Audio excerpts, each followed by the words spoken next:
ముద్దమందరం సీరియల్లో మా బావగారు కాస్ట్యూమ్ డిజైనర్. నా కుటుంబం కన్నా, మా ఫ్యామిలీ కన్నా, అమ్మ నాన్న కన్నా డాన్సే ముఖ్యం. Nizanga with and those two boys who danced with you, they did a wonderful job, whoever they are. Srikanth and Abhi. Srikanth and Abhi, very well.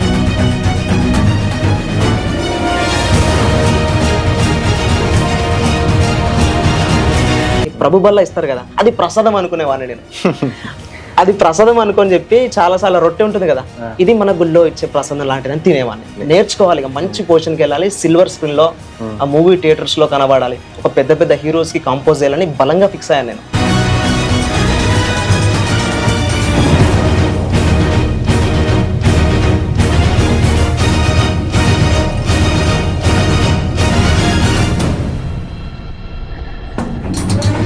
ఒక సపరేట్ లాంగ్వేజ్ ఉంటుంది మాకు. ఇప్పుడు తిన్నవా అన్నదాన్ని ఏమంటారు అంటే కల్లేషా, ఇప్పుడు ఏం కూర అంటే కచ్చ బజ్జి, ఎటు వెళ్తున్నావు అంటే కుట్టజాల్స్. కొంతమంది నేను పేర్లు ప్రస్తావించను కానీ కొంతమంది అమ్మాయిలు బ్యాగ్లో సిగరెట్లు పెట్టుకోవడం, స్మోకింగ్ చేయడం, అబ్బాయిలతో చిల్లరగా మాట్లాడడం, అన్నం దొరికితే చాలు దేవుని పని చేయాలి, రేపటి గురించి నాకు అనవసరం. Praise the lord. దేవుని నామానికి మహిమ కలుగును గాక. ఇప్పుడు మన మధ్య బ్రదర్ శ్రీకాంత్ గారు ఉన్నారు. Praise lord brother. Praise lord అమ్మా. మిమ్మల్ని కలవడం నాకు చాలా సంతోషం. డ్యాన్స్ అంటే నా ప్రాణం అన్నారు. అలాగే మీ పట్టుదలతో డీజోడోలోకి ఎంటర్ అయ్యారు. అనేక మంది డ్యాన్స్ మాస్టర్ని కలిశారు, అనేకమైన పర్ఫార్మెన్స్ చేశారు. అటువంటి జీవితంలో ఉన్న మీరు, క్రీస్తుని ఎరగని మీరు క్రీస్తుని ఎలా తెలుసుకున్నారు? దానికంటే ముందు మీ పాత జీవితాన్ని చూస్తున్న వీక్షకులకు, వింటున్న నాకు కూడా పంచుకోమని కోరుచున్నాను. ప్రైజ్ లార్డ్ అండి. ప్రతి ఒక్కరికి నా జీవితంలో యేసుక్రీస్తు వారు ఏ విధంగా వచ్చారు, నేను ఏ విధంగా రక్షణ పొందాను, అసలు నా పాత జీవితం ఏంటో ఈ సాక్ష్యంలో చెప్తాను తప్పకుండా. ఏ ఒక్కరు కూడా మధ్యలో స్కిప్ చేయడం కానీ, మధ్యలో ఆపి తర్వాత చూడడం కానీ చేయకండి దయచేసి. ఇది మీకు ఆశీర్వాదకరంగా ఉంటుందని మనస్ఫూర్తిగా కోరుతున్నాను. దయచేసి పూర్తిగా వినడానికి ప్రయత్నించండి. మాది వచ్చి వరంగల్. నేను జన్మించింది వరంగల్లో. నా తల్లి పేరు నిర్మల, మా నాన్న పేరు నాగేశ్వరరావు. మేము లో మిడిల్ క్లాస్ ఫ్యామిలీ వాళ్ళం. చిన్నప్పటి నుంచి అన్న మా జీవితము ఎలా అంటే, ఎంత మంచి గైడెన్స్ ఇచ్చినా, ఎన్ని మంచి మాటలు చెప్పినా మా కుటుంబం అంతా కూడా అసమాధానం. ఒక దైవికమైన నడిపింపు అనేది మా కుటుంబంలో లేదు. మా కుటుంబంలో మా ఫ్యామిలీస్ వారైనా, మా తాతగారైనా, మా పెద్దనాన్నగారైనా, ఇలా చాలా మంది ఎన్ని మంచి మాటలు చెప్పినా కూడా మా నాన్న వినేవాడు కాదు. నన్ను మాత్రం చాలా బాగా చూసుకునేవాడు. మేము ఇద్దరం, మా తమ్ముడు నేను. కానీ మా తమ్ముడు పుట్టాక 13 రోజులకే చనిపోయాడు. ఇలా ముందుకెళ్తున్న సమయంలో నన్ను మంచిగా చదివించాలని మా నాన్న ఫ్రూట్స్ బిజినెస్ చేసేవాడు. చాలా కష్టపడేవాడు. తాను ఎలా అంటే ఎవరి మాట వినకపోయేవాడు, నన్ను అయితే బాగా చూసుకునేవాడు. అది ఎలా అంటే ఫుడ్ పరంగా అయినా, వస్త్రాల పరంగా అయినా, ఇలా గైడెన్స్ లేదు, దైవికమైన గైడెన్స్ సరిగ్గా లేదు. కానీ మంచిగా ప్రేమించేవాడు నన్ను. ఇలా స్కూల్కు మంచి ఒక ప్రైవేట్ స్కూల్లో వేశాడు. ప్రైవేట్ స్కూల్లో ఎంత డబ్బులు ఖర్చు అయినా సరే నా కొడుకు బాగా చదువుకోవాలి, నా కొడుకు ఉన్నతమైన స్థితిలో ఉండాలని చెప్పి చాలా కష్టపడేవాడు. ఇలా వెళ్తున్న సమయంలో నాకు చదువు అనేది సరిగ్గా రాదన్న. అసలు ఇలా పక్కన కూర్చోబెట్టి ఇది నాన్న, ఇలా నేర్చుకుంటే నీ జీవితం ఇలా ఉంటుందని ప్రేమతో చెప్పేవారు లేరు. వినకపోతే సీరియస్ అవ్వడం, వినకపోతే ఇలా కోపపడడం, ఈ విధంగా జరిగేది. ఎంత మంచిగా చెప్పినా నా మైండ్ కూడా ఎక్కేది కాదు. ఇలా 10th దాకా వెళ్ళింది. 10th క్లాస్ వరకు కూడా టీచర్స్ అలా పుష్ చేస్తూ ముందుకు తీసుకెళ్లారు. నేర్చుకుంటా అని చెప్పి 10th క్లాస్ వరకు సరిగ్గా తెలుగు చదవడం కూడా రాదు. ఇలా వెళ్తున్న ప్రక్రియలో వీడిని ప్రైవేట్ స్కూల్లో వేస్తే డబ్బు వేస్ట్, వీడిని గవర్నమెంట్ స్కూల్లో వేద్దామని చెప్పి మా నాన్న గవర్నమెంట్ స్కూల్లో వేశారు. వీనికి ఎట్లాగో చదువు రావట్లేదు, ఆ గవర్నమెంట్ స్కూల్లో వేస్తానని డబ్బు మిగులుద్ది, వీడిని బాగా చూసుకోవచ్చు, ఇంకేదైనా నేర్పించవచ్చు అని గవర్నమెంట్ స్కూల్లో వేసిన తర్వాత ఏమైందంటే అన్న, అక్కడ ఆ స్కూల్లో మెల్లిగా ఫ్రెండ్స్తో స్మోకింగ్ అలవాటు, ఇష్టానుసారమైన మాటలు. స్కూల్లో టీచర్స్ చెప్పేంత వరకు ఓకే. మళ్ళీ ఈ ఫ్రెండ్స్ అంతా కూడా ఏమైందంటే, మంచి ఫ్రెండ్స్ ఉన్నారు, చెడు వ్యసనాలు గల ఫ్రెండ్స్ ఉన్నారు. ఇలా చెడు వ్యసనాలతో ఉన్న ఫ్రెండ్స్తో ఉండేవాడిని, మంచి ఫ్రెండ్స్తో ఉండేవాళ్ళు. చాలా నన్ను ఇష్టపడేవారు ఫ్రెండ్స్ అందరు కూడా. టీచర్స్ కూడా చదవట్లేదని చెప్పి చాలా ద్వేషించేవారు. ఇలా 10th గడిచిపోయిందన్న. అయితే దీనికంటే ముందు మీ బ్యాక్గ్రౌండ్ కొంత వివరిస్తారు. మా నాన్నకి దేవుడు అంటే చాలా ఇష్టం. అది ఈ దేవుడు అని కాదు, కానీ విగ్రహమైనా, ఇప్పుడు అల్లా అయినా, ఇప్పుడు క్రిస్టియన్స్, ఏ దేవుడైనా కూడా ఒక్కలాగా చూసేవాడు. ఎట్లా అంటే, మళ్ళీ ఇలా మెయిన్ మ్యాటర్ ఏంటంటే యేసు ప్రభుని అంగీకరించేవాడు కాదు. అంటే me by birth క్రిస్టియనా are ముస్లిమా are హిందూనా? నేను హిందూస్ ఏమన్నా అంటే హిందూస్ అని అంటే ఆ పదానికి లోతైన అర్థం తెలియదు కానీ మా తాత వాళ్ళ నుంచి వచ్చిన గ్రంథాలు కానీ మా తాత వాళ్ళు చెప్పిన ఆచారాలు కానీ పాటించేవాడిని. ఆ భగవద్గీత కానీ ఇప్పుడు మా నాన్న మాలేసేవాడు. ఆ మాలేసినప్పుడు అయ్యప్ప దేవుణ్ణి కూడా చాలా భయభక్తులతో పూజించేవాడిని. అలా మంచి మాటలు కూడా ఆచరించేవాడిని. ఇలా దైవికంగా చాలా నేర్చుకున్నాను కొన్ని విషయాలు. కానీ అసమాధానము పూర్తి సత్యం మా నాన్నకు తెలియదు. అంటే విగ్రహారాధన నుంచే మా కుటుంబం, యేసుప్రభు తెలియదు మా కుటుంబంలో ఎవ్వరికి కూడా. యేసుప్రభు నిజమైన దేవుడు, ఆయనలో సర్వసత్యం ఉంది, అది మత మార్పిడి కాదు, పరలోక మార్గం అది అని చెప్పి ఎవరు చెప్పలేదు, మాకు తెలియదు ఎవరికి. ఇలా అన్న 10th గడుస్తున్న సమయంలో చాలా స్మోకింగ్ స్కూల్లో అమ్మ నాన్నకు తెలియదు. ఇక ఫ్రెండ్స్ తో పాటు వాళ్ళు తాగుతుంటే నేను కూడా తాగాలని ఇంట్రెస్ట్ కలిగేది. ఇష్టానుసారంగా మనసుకు నచ్చినట్టుగా, మనసుకు ఏ విధంగా నచ్చితే ఆ విధంగా చేసేవాడిని. 10th వరకు చాలా ప్రేమించారు అమ్మ నాన్న, అంత సపోర్ట్ ఉంది. ఆకలి వస్తే మంచిగా ఫుడ్, రకరకాల ఫుడ్ మా నాన్న తీసుకొచ్చేవాడు. అంటే ఒక్కడివే కదా గారవంగా. ఇక ఎలా అంటే అన్న, మా అమ్మ పడుకున్న కాడికే ఫుడ్ తీసుకొచ్చి తిని బెట్ట అని తీసుకొస్తుంది. మంచం కాడికి పడుకొని లేసాక ఎంబటేగా ఒకవేళ అన్నం తిన్నాక కూడా మా అమ్మనే చేయబట్టి ఇలా నీళ్లు పోసి కడిగిపిచ్చేది. అంటే అంత గౌరవంగా పెంచేది, అంత ప్రేమించేది మా అమ్మ. ఇలా 10th అయిపోయిందన్న. 10th అయిపోయిన తర్వాత నాకు 8th నుంచే డాన్స్ అంటే ఇష్టం. మా ఇంటి దగ్గర ఉస్మాన్ అన్న అని కానీ ఒక మాస్టర్ గారు, అదే విధంగా నవీన్ అన్న అని మాస్టర్ గారు ఉండేవారు. వారిని చూసినప్పుడు నేను కూడా నేర్చుకోవాలి, ఇలా టీవీలో చూసినప్పుడు వాళ్ళలాగా టీవీలో వేయాలి, అలానే ఇండస్ట్రీలో ఒక పెద్ద మాస్టర్గా కావాలి. మూవీస్ చూస్తుంటే ఆ హీరోస్ని చూస్తుంటే ఒక రకమైన ఆకర్షణ అన్న. నాకు చదువు అనేది రాదు కానీ దాన్ని చూసినప్పుడు ఒక రకమైన ఆకర్షణ వచ్చి దాన్ని సాధించాలి ఎలానా. నాకు ఇది చదవడం రావట్లేదు, నా కుటుంబాన్ని పోషించుకోవడం సరిగ్గా రావట్లేదు కదా, నాకు ఆ డాన్స్ ద్వారా అయినా నేను ఒక మంచి స్థానానికి వెళ్తా అని చెప్పి నాకు ఒక నిర్ణయం వచ్చింది. అట్రాక్ట్ అయిపోయిన దానికి ఆ చిన్నతనంలోనే నాకు డాన్స్ అంటే చాలా ఇష్టం. ఇక ప్రాణం. ఇక అప్పటి నుంచి డాన్స్ మీద తల్లిదండ్రి కంటే ఎక్కువ ప్రేమ పెరిగింది. ఇక అది సాధిస్తే నా తల్లిదండ్రుల దగ్గర మంచి పేరు ఉంటుంది, నా కుటుంబంలో నా ఫ్యామిలీ బంధుమిత్రులు అందరి దగ్గర మంచి పేరు ఉంటుంది అని చెప్పి ఎన్నుకున్నాను దాన్ని. ఇలా అన్న వాళ్ళ దగ్గరికి వెళ్ళి కొద్దిగా నేర్చుకోవడం, వాళ్ళు కొద్దిగా గైడెన్స్ ఇవ్వడం, వాళ్ళ నడిపింపులో ఉండేవాడిని. ఇలా వెళ్తున్న ప్రక్రియలో నేను త్వరగా నేర్చుకోవాలని చెప్పి అన్న వాళ్ళ దగ్గరికి వెళ్తే అన్న వాళ్ళు నేర్పించేవారు తొందరగా. అంత ఈజీగా మనల్ని టైం అంతా నా కోసం కేటాయించారు కదా. అరే అన్న దగ్గర ఉంటే ఇలా కాదు కదా అని చెప్పి నేను ఒక్కనే. కమిటీలు ఉంటుంది ఊర్లో, కమిటీలు ఉంటుంది అంటే కమిటీ ఉంటుంది కదన్న. ఆ ఊర్లో ఒక హాల్ ఉంటది. ఆ హాల్లో ఎట్లా అంటే పాడుబడ్డ హాల్ పూర్తిగా. దాంట్లో కుక్కలు వాష్రూమ్స్ వెళ్ళేది, పందులు కూడా వాష్రూమ్ వెళ్ళేది. నేను ఏం చేశానంటే నేను నేర్చుకోవాలని ఒక పట్టుదల. 10th అయిపోయింది, ఏ సోర్స్ లేదు, నాకు చదువు రాదని నాకు అర్థమైంది. నేను ఏం చేయాలి ఇప్పుడు, నేర్చుకోవాలి ఖచ్చితంగా. నేను ఒక స్థితికి వెళ్ళాలి, డాన్స్ నేర్చుకోవాలి, మంచి పొజిషన్కి వెళ్ళాలి, సిల్వర్ స్క్రీన్ లో ఆ మూవీ థియేటర్స్ లో కనబడాలి, ఒక పెద్ద పెద్ద హీరోస్ కి కంపోజ్ చేయాలని బలంగా ఫిక్స్ అయ్యాను నేను. ఇక ఏం చేశానంటే ఒక్కనే యూట్యూబ్లో ప్రారంభించాను. యూట్యూబ్లో అదంతా క్లీన్ చేసుకునేవాడిని. ఆ హాల్ అంతా కూడా వాటర్తో కడిగి నీళ్ళన్నీ పోసి ఒక్కనే. నాకు ట్యూటోరియల్స్ ఉంటాయి యూట్యూబ్లో ఎలా చేయాలని, హీరోస్ని చూసేది, సినిమాలలో చూసేది. ఊకే ఇక పూర్తిగా మైండ్ నిండిపోయింది. దాన్ని సాధించాలని ఒక ఫిక్స్డ్ మైండ్తో ఉండేవాడిని. ఒక్కనే ఆహారం లేకపోయినా అందులో కష్టపడేవాడిని. ఇలా కష్టపడుతున్న సమయంలో అన్న మా బావగారు ముద్దమందరం సీరియల్లో మా బావగారు కాస్ట్యూమ్ డిజైనర్. తను ఎలా అంటే ఇక ఈ ఇండస్ట్రీలో ఉన్నవాడు, నాకు ఇండస్ట్రీలో ఎవరు తెలియదు. అలా ఇండస్ట్రీలో వర్క్ చేస్తుండగా మా బావగారు నాకు పరిచయం అయ్యారు. అంటే మా బావగారికి చెప్పాను, బావగారు ఇలా నేను డీలో చేయాలనుకుంటున్నాను, నాకు డాన్స్ అంటే ఇష్టం బావగారు అని చెప్పి అడిగిన తర్వాత డీలో చేసేవారు ఉంటారు కదన్న, డీలో చేసేవారు ఉన్నాక వాళ్ళ నెంబర్ కాంటాక్ట్ ఇచ్చారన్న. కాంటాక్ట్ ఇచ్చిన తర్వాత నేనేం చేశానంటే ఆ కాంటాక్ట్ని తీసుకొని అన్న వాళ్ళ దగ్గరికి వెళ్ళాను. వెళ్ళిన తర్వాత సరిగ్గా చేయడం రావట్లేదు. వాళ్ళు ఏం చేశారంటే, అంటే మీరు వెళ్ళగానే వాళ్ళు స్వీకరించారండి? వెళ్ళగానే చూసారన్న, వాళ్ళు ఆల్రెడీ ప్రాక్టీస్ లో ఉన్నారు. వాళ్ళు ఆల్రెడీ ముందు మిర్రర్ ఉంటది, వాళ్ళు ప్రాక్టీస్ చేస్తున్నారు, ఆల్రెడీ డీ ప్రాక్టీస్ లో ఉన్నారు. నేను ఫోన్ చేసిన తర్వాత వెళ్ళిన తర్వాత వెనక సైడ్ వాళ్ళు చేస్తుంటే ఆటోమేటిక్ చేస్తూనే ఉన్నాయి. అంతా అయిపోయింది, ప్రాక్టీస్ ఆగిన తర్వాత ఎక్కడి నుంచి వచ్చావు ఏందని అడిగారు. చూసారు మామూలుగా చేస్తున్నాయి, అంత ప్రాక్టీస్ ఏం లేదు, కొద్దిగానే ఉంది, అది సరిపోదు డీకి. అంటే సినిమా ఫీల్డ్లోకి కానీ డ్యాన్స్ ఫీల్డ్లో కానీ ఎంట్రన్స్ అయినప్పుడు అది చాలా కష్టము, ఎంటర్ అవ్వడం, అందులో చేర్చుకోవడమే చాలా కష్టము. సినిమా ఫీల్డ్ అంటేనే ఒక రంగుల ప్రపంచం అని అంటారు. అవును. అంటే వెళ్ళడమే అవకాశం మీ బావ ద్వారా వచ్చిందంటారా? మా బావ ద్వారానే వచ్చింది. మా బావని ఆ బ్రదర్ ఫ్రెండ్స్ అంటే డైరెక్ట్ గా నన్ను తీసుకోలేదు. ఇక వచ్చాడు కదా, మన తరపు నుంచి వచ్చాడు కదా, ఏదో ఒక చిన్నగా ఇచ్చి మనం పంపించేద్దాం, ఎగ్జిట్ చేసేద్దాం అని వాళ్ళు అనుకున్నారు. సాంగ్ మధ్యలో ఇలా ఫ్లవర్స్ పెట్టడము, ఒక బెంచ్ తీసుకొచ్చి పెట్టడము, ఆ బెంచ్ మీద 4 కౌంట్ మూవ్మెంట్ ఉంటది, కొన్ని స్టైల్స్ ఉంటాయన్న. దాంట్లో వెస్టర్న్ స్టైల్ నేను వేసేవాడిని. ఆ వెస్టర్న్ స్టైల్ 4 కౌంట్ మూవ్మెంట్ ఆ బెంచ్ మీద వేయాలి, ఆ బెంచ్ తీసుకెళ్లి మళ్ళీ అక్కడ పెట్టాలి. పర్ఫార్మెన్స్ అప్పుడు ప్రాక్టీస్ చేస్తున్నప్పుడు నెక్స్ట్ సాంగ్ లో నాకు అవకాశం ఇచ్చారు. దాంట్లో నాకు సరిగ్గా చేయరాకపోయినా కూడా కష్టపడి ఎట్లా అట్లా వీడు వచ్చాడు కదా అని చెప్పి నన్ను పెట్టారు. దాని తర్వాత ఒక డీ జోడీలో 2 పర్ఫార్మెన్స్ ఏమో అయిపోయాయి. అయిపోయిన తర్వాత నేను ఎంత కాల్ చేసినా పట్టించుకోలేదు. అబ్బా ఇలా కాదని చెప్పి వరంగల్లో అక్కడనే డి దాంట్లో యువరాజ్ మాస్టర్ గారు అని నాకు పరిచయం అయ్యారు. తను చాలా నా చెయ్యి పట్టుకొని నా కాళ్ళు పట్టుకొని వాళ్ళ ఆహారం పెట్టి మరి ఇతనికి ఆసక్తి ఉందని మా మాస్టర్ గారు చాలా చూసుకునేవారు నన్ను. మా మాస్టర్ గారు ఎలా అంటే ఇక సొంత తండ్రిలాగా ఏ మాటలు కానీ ఎట్లా ఉండాలో అన్ని కూడా చెప్పేవారు. ఇలా ముందుకెళ్ళాలని చెప్పి చాలా సంవత్సరం దాకా ట్రైనింగ్ ఇచ్చారు ఎలా ప్రాక్టీస్ చేయాలని చెప్పి. యువరాజ్ మాస్టర్ అని హన్మకొండలో ఉంటారు అన్నగారు.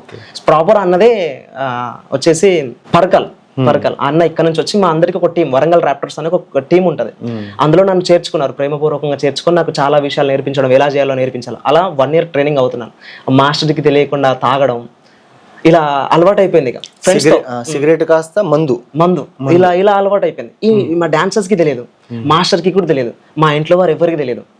ఇలా నేను ఏం చేసేవాడిని, ప్రాక్టీస్కి వెళ్ళేవాడిని. ఒకవైపు బంకులో పార్ట్ టైం వర్క్ చేస్తూ ఆ వచ్చిన డబ్బుతో నా ఖర్చులు, ప్రాక్టీస్, డాన్స్ క్లాస్ ఫీజు, ఇలా ప్రాక్టీస్కి వెళ్తున్న సమయంలో మెల్లిగా స్మోక్ అలవాటు అయింది.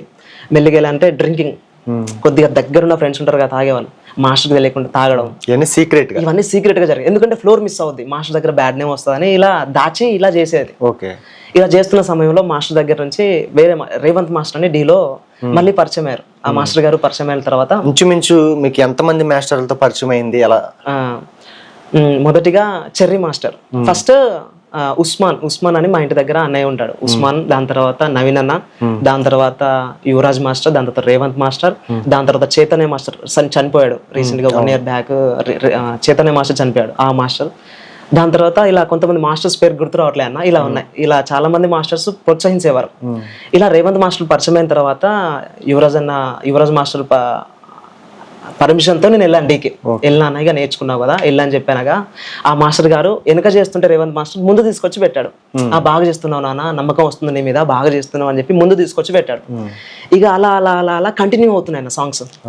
అన్నగారు చాలా ప్రేమించేవారు, రేవంత్ మాస్టర్ గారు చాలా ప్రేమించి చాలా మా కోసం చాలా బడని తీసుకునేవారు అన్న. ఎంత మంచిగా ఆహారం తీసుకునేవారు. ఒకవేళ కాలు ఇలా కాకపోతే కాలు పట్టుకొని కూడా ఇలా తిరగాలి, కాలు ఇలా తిరగాలని చెప్పి అంత ఫోకస్డ్ గా అంత ప్రేమించేవారు అన్నవారు. ఈ గురించి చెప్పాలంటే అన్న, దాంట్లో చాలా యథార్థంగా చేసేవారు ఉన్నారు. చాలా దాన్ని ఎట్లా అంటే ఆ ప్లాట్ఫామ్ ని యూజ్ చేసుకొని కూడా ఇష్టానుసారంగా జీవించేవారు ఉన్నారు. కొంతమంది నేను పేర్లు ప్రస్తావించను కానీ, కొంతమంది అమ్మాయిలు బ్యాగ్ లో సిగరెట్లు పెట్టుకోవడం, స్మోకింగ్ బ్యాగ్ లో పెట్టుకోవడం, లేడీస్ అందరు కాదన్న, అందరు నేను గమనించిన విషయాలు చెప్తున్నా. అంటే స్మోకింగ్ చేయడం, అబ్బాయిలతో చిల్లరగా మాట్లాడడం, థింకింగ్స్ అప్పుడు డిస్టర్బెన్స్ అవ్వడం, పూర్తిగా కూడా ఒక పెద్ద రంగుల ప్రపంచం అన్నారు. మా నాన్నతో నాకు కొద్దిగా మానసికంగా ఇబ్బంది ఉండేది. మా అమ్మ నాన్నకు సమాధానం ఉండేది కాదు. ఎలా అంటే అన్న, పూర్తిగా ఒక కుటుంబంలో తల్లి తండ్రి గొడవ పెట్టుకుంటే చిన్నపిల్లలకి ఏ విధంగా బాధపడతారు, ఆ విధమైన ఇరిటేషన్ నాలో ఉండేది. మా అమ్మ నాన్న ఎందుకు వాళ్ళు హ్యాపీగా ఉండలేకపోతున్నారు, సమాధానంగా ఎందుకు ఉండలేకపోతున్నారు, మా ఫ్యామిలీస్ అందరితో అన్న ఒక రకమైన ఒక ఆ ఎంజాయ్మెంట్ అనేది మా కుటుంబంతో వాళ్ళ కుటుంబంతో లేదు. ఏదో ఒక గొడవ అన్న. మా నాన్న ఫుల్ తాగేవాడు. ఎలా అంటే ఇక తాగి మా నాన్న ఫ్రూట్స్ బిజినెస్ అన్న. ఆ ఫ్రూట్స్ బిజినెస్ బండి నూక్కుంటూ అన్ని రకాల పనులు పెట్టుకుని ఇంటికి నూక్కుంటూ మళ్ళీ తీసుకెళ్లేవాడు. ఇలా తాక్కుంటూ ఇంట్లో గొడవ పెట్టుకుంటూ డబ్బు ఇష్టానుసారంగా ఖర్చు పెడుతూ ఆ బండి నూక్కుంటూ కూడా చెత్తలో పడేసేవారు తాగి ఆ మైకంలో. ఎంత చెప్పేవారంటే అన్న, నేను చెప్పుదామంటే నా మాట వినడం నాకు అర్థమైంది. మా తాత చాలా చెప్పేవాడు. మాకు సపరేట్ లాంగ్వేజ్ ఉంటుందన్న. ఇప్పుడు తిన్నావా అంటే మేము ఆరోళ్ళే అని చెప్పి ఆరోళ్ళం మేము అంటే ఒక సపరేట్ లాంగ్వేజ్ ఉంటుంది మాకు. ఇప్పుడు తిన్నావా అన్నదాన్ని ఏమంటారు అంటే కల్లేషా. ఇప్పుడు ఏం కూర అంటే కచ్చ బజ్జీ. ఎటు వెళ్తున్నావు అంటే కుట్టజాల్సు. ఈ ఒక మాకు లాంగ్వేజ్ ఉంటది. ఈ లాంగ్వేజ్ లోనే మాట్లాడుకుంటాం. అది అసలు ఇది ఏ ప్రాంతం బ్రదర్? మాది అంటే మా తాతగారికి ఇట్లా చెప్పారు అన్న, మాది మధ్యప్రదేశ్ అని చెప్పారు. మధ్యప్రదేశ్ లో ఏదో ఊరంట. అంటే అక్కడ నుంచి చాలా సంవత్సరాల క్రితం ఇలా తెలంగాణకు రావడం జరిగింది. ఇలా వ్యవసాయం చేసేవారంట. నేను ఇప్పుడు ఏం చేయాలి, మా నాన్నని కరెక్ట్ గా లీడ్ లో పెడితే నా జీవితం బాగుంటది, మా అమ్మని కరెక్ట్ గా సమాధానం పరుస్తే బాగుంటది. అంటే తల్లిదండ్రులు సంతోషంగా ఉండాలని మీ అభిప్రాయం. వాళ్ళు హ్యాపీగా ఉంటే నేను ఏదైనా సాధించగలను. డాన్సర్స్ ఉంటారు కదన్న, ఈ డాన్సర్సే చర్చికి తీసుకెళ్లేది నన్ను. ఇప్పుడు మసీద్ వెళ్ళేవారు, గుడికి వెళ్ళేవారు, చర్చికి వెళ్ళేవారు. ఇలా చర్చికి వెళ్తున్న సమయంలో స్థానికంగా ఇంటి దగ్గర కూడా నన్ను మా డాన్సర్సే తీసుకెళ్లేవారు. అరే ఇలా వెళ్దామన్నయ్యా అని చెప్పి కొంతమంది వెళ్దాం రాని కొంతమంది ఫ్రెండ్స్ ఇలా తీసుకెళ్తున్న ప్రక్రియలో ఏం జరిగేదంటే అక్కడ వాక్యం చెప్పేది. ఆ వాక్యం విన్న తర్వాత ఎలా అంటే అన్న నాకు నూతనత్వం వచ్చింది. అసలు జీవితం అంటే ఏంటో అర్థమైంది. ఒక్కొక్క వాక్యము నా జీవితాన్ని. అలాగే ఎన్ని వీక్స్ వెళ్ళారు బ్రదర్ అక్కడికి? అలా ఇక ఇష్టం ఉన్నప్పుడు వాళ్ళు పిలిచినప్పుడు వాళ్ళు లేదన్న. ఒక్కసారి వెళ్ళిన తర్వాత నాకు చాలా బాగా అనిపించింది. ఎట్లా అంటే కుటుంబాన్ని ఎట్లా కట్టుకోవాలి, పరిశుద్ధంగా ఎట్లుండాలి, కుటుంబం కట్టబడడానికి ఏమేం కావాలో బైబిల్ గ్రంథంలో క్లారిటీగా ఉన్నాయి. ఒక్కొక్క మాట నా హృదయాన్ని కదిలించేది, చాలా మోటివేషన్ గా అనిపించేది. మోటివేట్ అయ్యేవాడిని నేను ఫస్ట్. ఏది పవిత్రత ఏది అపవిత్రత అని తెలియదు కానీ ఆ మాట్లాడే మాటలన్నీ కూడా నాకు మోటివేషన్ గా ఉండే చాలా. నా జీవితంలో ఈ మాటలు ఉంటే దీన్ని పట్టుకొని నా జీవితంలో డాన్స్ ని ఇంకా ఉన్నత స్థితిలోకి తీసుకెళ్ళొచ్చు అని ఒక మంచి కాన్ఫిడెన్స్ తో ఉన్నవాడిని నేను. ఇలా తీసుకెళ్తున్నారని చెప్పి వెళ్ళేవాడిని అన్న. రెగ్యులర్ గా వెళ్తుంటే ఇటు డాన్స్ ఇటు మద్యపానం, సిగరెటే తెలియదు ఎవరికి. చర్చ్ ఈ మూడు మిస్ అయ్యే కాదు, ఈ కంటిన్యూ జరిగేటి ఇక ఎవరికి తెలియకపోయేది. నా పర్సనల్ లైఫ్ అనేది ఎవరికి తెలియదు. ఇలా కంటిన్యూ అవుతున్న సమయంలో అన్న తీసుకెళ్తున్నప్పుడు ఆ మాటలు ఏం చేశాయంటే, నేను చిన్నప్పటి నుంచి అన్న ప్రేమను ఆస్వాదించేవాడిని కానీ సమాధానాన్ని ఆస్వాదించేవాడిని కాదు. ప్రేమను ఆస్వాదించేవాడిని. వాళ్ళు అంటే ప్రతి ఒక్కరూ నా కుటుంబంలో చాలా ప్రేమిస్తారు కానీ దైవికంలో ఉన్న ఆనందం ఏంటో నేను ఎప్పుడు గ్రహించలేదు. అది డాన్సర్స్ తో చర్చ్కి వెళ్ళిన తర్వాత ఆత్మీయ అనుబంధం. ఇప్పుడు ఒక ఆత్మీయులు చర్చిలో కలిస్తే ఏ విధంగా ఆనందం ఉంటుందన్న, ఆ విధమైన ఆనందం అది లోకానికి చెప్తే అర్థం కాకపోయేది. ఆ మాట విన్న తర్వాత ఆ మాటను క్రియల్లో పెట్టిన తర్వాత నాకు ఆనందం ఆగపోయేదన్న. ఏం చేసేవాడిని, డాన్సర్స్ తీసుకెళ్ళకపోయినా కూడా నేను ఒంటరిగా వెళ్ళేవాడిని చర్చికి ఒంటరిగా వెళ్ళేవాడిని. ఇలా ఒంటరిగా వెళ్తూ కొన్నిసార్లు ఇక చర్చెస్ లో క్యాథలిక్ చర్చ్ వెళ్ళేవాడిని. ఈ చర్చ్ అని కాదు, ఎక్కడ చర్చి కనబడితే అక్కడ చర్చికి వెళ్ళేవాడిని. ప్రభు బల్ల ఇస్తారు కదా, అది ప్రసాదం అనుకునేవాడిని నేను. అది ప్రసాదం అనుకొని చెప్పి చాలా సార్లు రొట్టె ఉంటుంది కదా, ఇది మన గుళ్ళో ఇచ్చే ప్రసాదం లాంటిదని తినేవాడిని. ఇట్లా మొక్కుకొని ప్రభు అని అక్కడ యేసు ప్రభు విగ్రహం ఉన్న భయభక్తులతో మొక్కేవాడిని. విగ్రహాన్ని అంటే నాకు చాలా ఇష్టం అన్న దేవుడు అంటే. ఈయన కూడా దేవుళ్ళు ఒకడు, ఈయన కూడా దేవుళ్ళు ఒకడు అని నేను అనుకునేవాడిని. ఇలా ప్రాక్టీస్ జరిగే ప్రక్రియలో డీలో చేస్తున్నా నేను. చాలా సాంగ్స్ D13 D14 సీజన్స్ నడుస్తున్నాయి. ఈ నడుస్తున్న ప్రక్రియలో అన్న ఇంట్లోంచి నెగిటివ్ ఫోర్స్ వస్తూ అదంతా కూడా డిస్టర్బెన్స్ వస్తే ఏ మనిషి కూడా ఏం సాధించలేడు. ఇంట్లో డిస్టర్బెన్స్ ఉందనుకో, మీరు ఎంత పెద్దగా ఏం చేద్దామన్నా కూడా అసమాధానం ఉండడం వల్ల మీరు ఏం చేయలేరు. కాబట్టి కుటుంబాన్ని దైవికంగా కట్టుకోవాలని ఒక ఆలోచన వచ్చింది.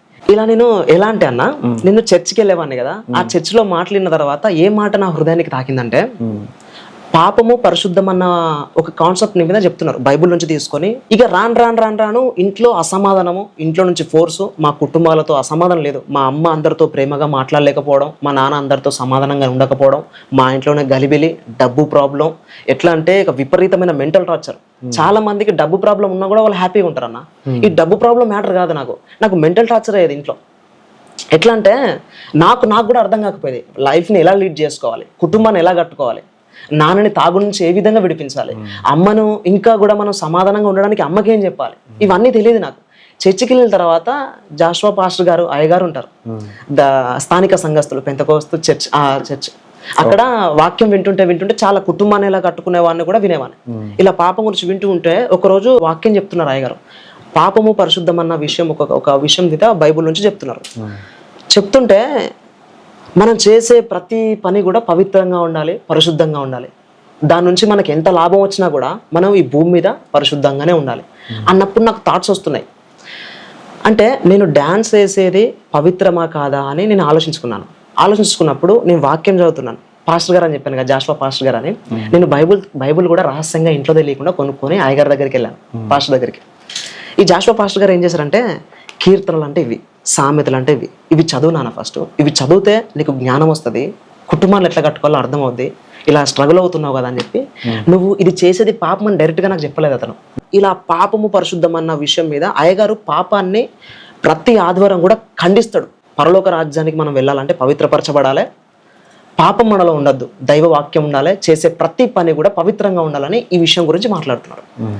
వాక్యం అంతా అయిపోయింది, నేను ఆలోచించుకుంటున్నాను నేను చేసేది కరెక్టా కాదా అని.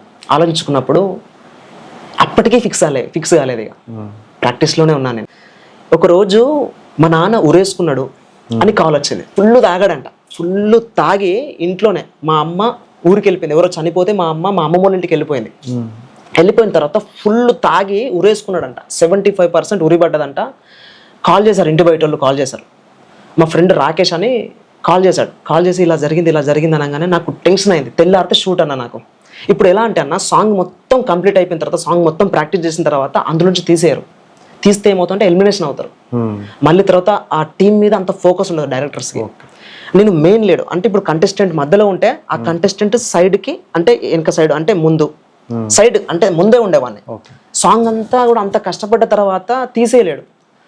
ఆ టైంలో ఇంటి పక్క వాళ్ళు అందరూ వచ్చిళ్ళు. ముందు ఇంటి ముందర మా ఇంటి ముందర రమేష్ అన్న అని ఉంటాడు. ఆ అన్న వచ్చి ఇక డోర్ నెట్టారంట. ఏం జరిగిందో అక్కడ క్లారిటీగా తెలియదు. వచ్చిల్లట వచ్చి ఆ తీయడము, ఆ ఉరి తీయడము, ఫుల్ తాగినట వరుతున్నాడు అంటే ఎలా పడతా. మా పెద్దనాన్నకు తెలిసింది. మా పెద్దనాన్న పరుగెత్తుకుంటూ మళ్ళీ అప్పుడు కూడా మా పెద్దనాన్న వచ్చాడు. ఇదివరకు చాలాసార్లు సూసైడ్ అటెంప్ట్ చేసుకున్నాడు. ఒకసారి చచ్చిపోయే మందు తాగాడు. అసమాధానం వల్ల, కుటుంబంలో ఉన్న అసమాధానం వల్ల, ఆ ఇబ్బంది వల్ల, ఆర్థిక ఇబ్బందుల వల్ల ఇలా చేసుకున్నాడు, ఇక ఉరేసుకున్నాడు. ఇదివరకు కూడా చాలాసార్లు వచ్చాడు మా పెద్దనాన్న. ఇప్పుడు కూడా మా పెద్దనాన్న వచ్చాడు. ఎన్నో మాటలు చెప్పాడు. ఇట్లా కాదు బిడ్డ, ఇట్లా రా, ఇట్లా రా బేట, ఇట్లా అంటే మంచి మంచి మాటలు చెప్పేది. వినకపోయేటోడు కాదు.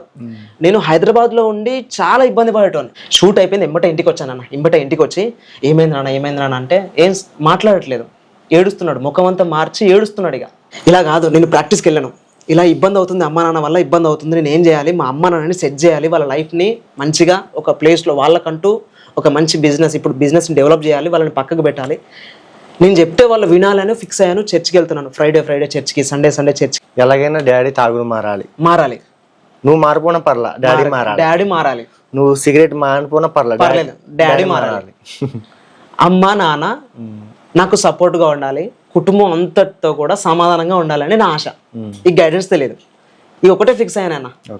ఇక చర్చికి వెళ్తుంటే ఆ మాటలు ఖచ్చితంగా నా కుటుంబాన్ని కడతాయి. ఖచ్చితంగా కూడా ఆ మాటలన్నా అవన్నిటిని కూడా ఇప్పుడు బైబిల్లో ఉన్న సంగతులు ఎక్స్ప్లెయిన్ చేయడానికి టైం లేదు. కానీ ఆ ఒక్కొక్క మాట అన్న యథార్థంగా ఆలోచిస్తే మన హృదయానికి రాకుద్దన్న. ఒకరోజు దైవజనుడు అనౌన్స్ చేశారు. చాలా మందిలో నేను వెళ్ళేవాడిని. వెళ్తుంటే 40 రోజుల ఉపవాస ప్రార్థన ఉంటే మీ కుటుంబంలో ఎంత ఇబ్బంది ఉన్నా, ఎంత అసమాధానం ఉన్నా, ఎంత శాంతి లేకుండా ఉన్నా కూడా శాంతిని దేవుడు ఇవ్వగలడు, సమాధానాన్ని దేవుడు ఇవ్వగలడు, కుటుంబాలని కట్టగలడు, నిజమైన సంతోషాన్ని ఇవ్వగలడు. 40 రోజులు మీరు ఉపవాసం ఉండండి, ప్రతిరోజు సన్నిధికి రండి, దేవుని మాటలు వినండి, మీ కుటుంబం కట్టబడుతుంది అనగానే వెంబటే లైట్లో మా నాన్న వెలిగాడు. అంటే మా నాన్న కట్టబడతాడు, మా అమ్మ కూడా బాగుంటుంది, నాకు డాన్స్ పరంగా వాళ్ళు నాకు యూజ్ అవుతారు. అంటే మీకు రక్షణ లేదు కానీ తల్లిదండ్రుల గురించి మీరు వెళ్ళారు. అప్పటికి నేను యేసుప్రభుని అంగీకరించలే అన్న. 40 రోజులన్నా దైవజనుడు పొద్దున సాయంత్రం తీసుకునేవారు మా ప్రసంగాలు. దాంట్లోంచి సబ్జెక్టులు కూడా చాలా లోతుగా తీసుకునేవారు. కుటుంబాన్ని ఎలా కట్టుకోవాలి, ఇలా కొన్ని సబ్జెక్ట్స్ చెప్పారన్న. నేను ఏం చేసేవాడిని, ఉదయం సాయంత్రం 2 సార్లు చర్చికి వెళ్ళాను. డీ ఆపేశాను. ఇక కుటుంబం కట్టబడ్డ తర్వాత నేను మళ్ళీ డీకి వెళ్ళాలని ఫిక్స్ అయ్యాను. ఇక మార్నింగ్ ఈవినింగ్ వెళ్తున్న సమయంలో అన్న మెల్లిగా బైబుల్ ఉంటుంది నా దగ్గర. ఆ బైబుల్ తీసుకెళ్ళడం, ఇంటికి తీసుకెళ్ళినాక మా నాన్న చూసేవాడు. ఒక్కసారి చూసాడు, ఏమనలే. రెండోసారి చూసి ఇదేంటి అన్నాడు. బైబుల్ నాన్న అని చెప్పాను. ఏం మాట్లాడలేదు. మెల్లిగా మా అమ్మతో నెగిటివ్గా మాట్లాడడం ఆ బైబిల్ గురించి. మా తాతతో చెప్పేవాడు. ఎలా చెప్పేవాడు అంటే ఇలా నల్ల బుక్కు పట్టుకొస్తున్నాడు, ఇలా నెగిటివ్గా మాట్లాడేవాడు.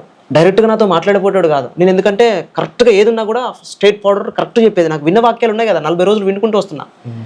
కరెక్ట్గా అన్న 37 days గడిచాయో లేదో ఆ మధ్యలో చాలా చెప్పుకుంటూ వచ్చాను.